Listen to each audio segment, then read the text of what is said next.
Hi అండి, నమస్తే. నేను మీ భార్గవి. వెల్కమ్ బ్యాక్ టు అమ్మ చేతి వంట. ఈరోజు వీడియోలో టేస్టీ బటర్ స్కాచ్ ఐస్ క్రీమ్ని ఇంట్లో చాలా సింపుల్గా ఎలా తయారు చేసుకోవచ్చో చూపించబోతున్నాను.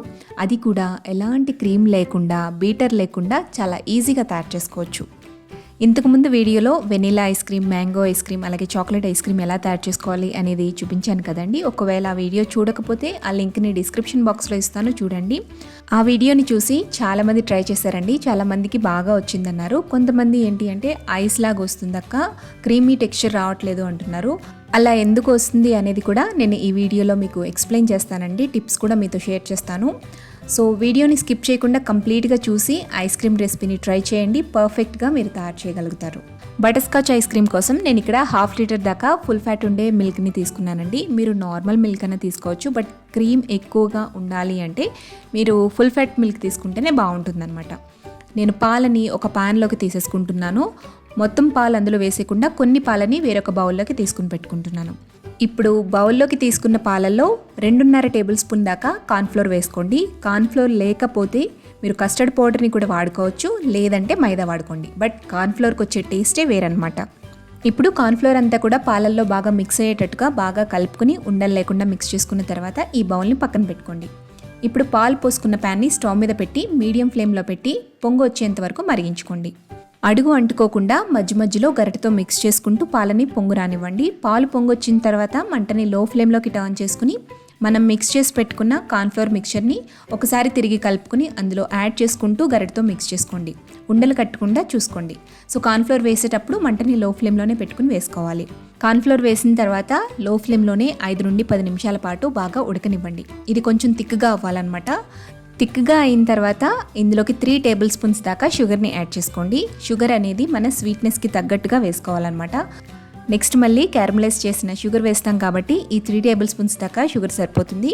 పంచదార వేసిన తర్వాత లో ఫ్లేమ్లోనే తిప్పుకుంటూ పంచదార అంతా కూడా పూర్తిగా కరిగిపోయేంత వరకు ఉడికించుకోవాలి.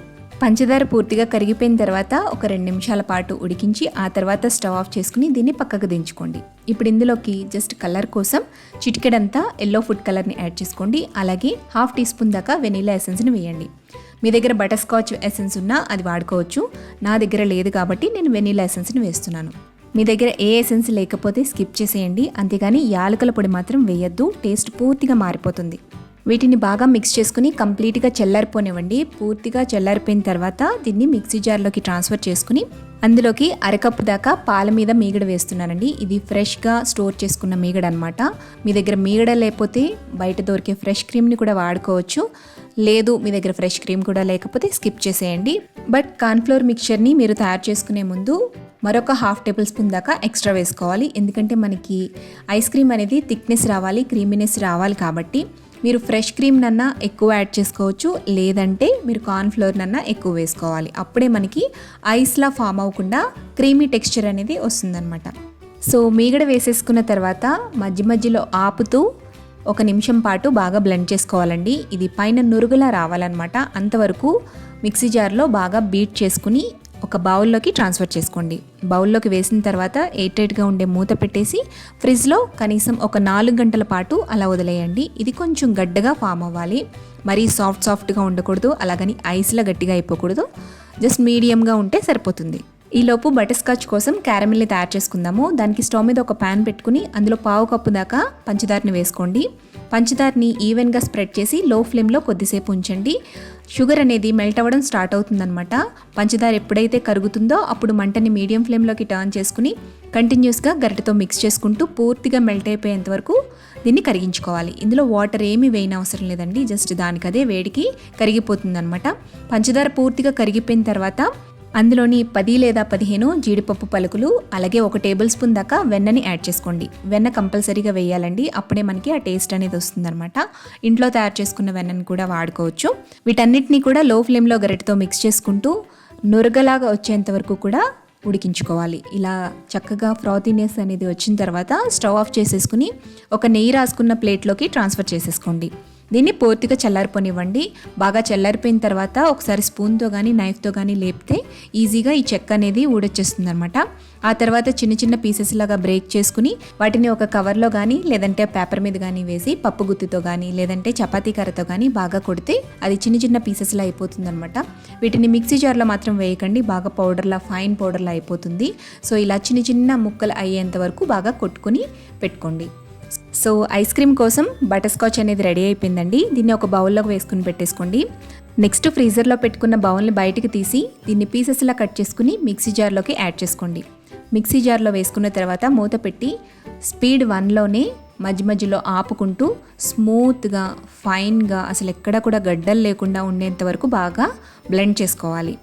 ఇలా స్మూత్గా బ్లెండ్ చేసుకున్న తర్వాత ఒక బౌల్లోకి ట్రాన్స్ఫర్ చేసుకోండి.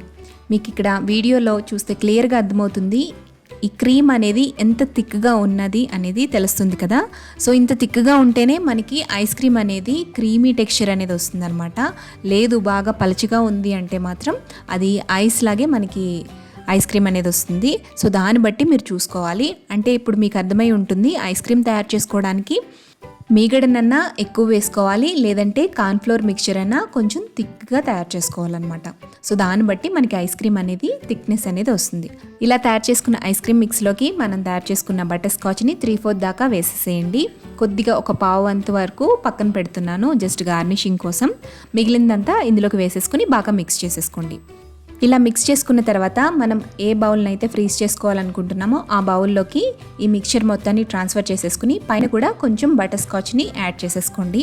తర్వాత దీనిపైన కవర్ని కంపల్సరీగా పెట్టాలండి, లేదంటే పైన ఐస్ ఫామ్ అయిపోతుందన్నమాట. సో పైన ఉండే క్రీమ్కి అండ్ ఈ కవర్కి మధ్యలో గ్యాప్ లేకుండా చూసుకోండి.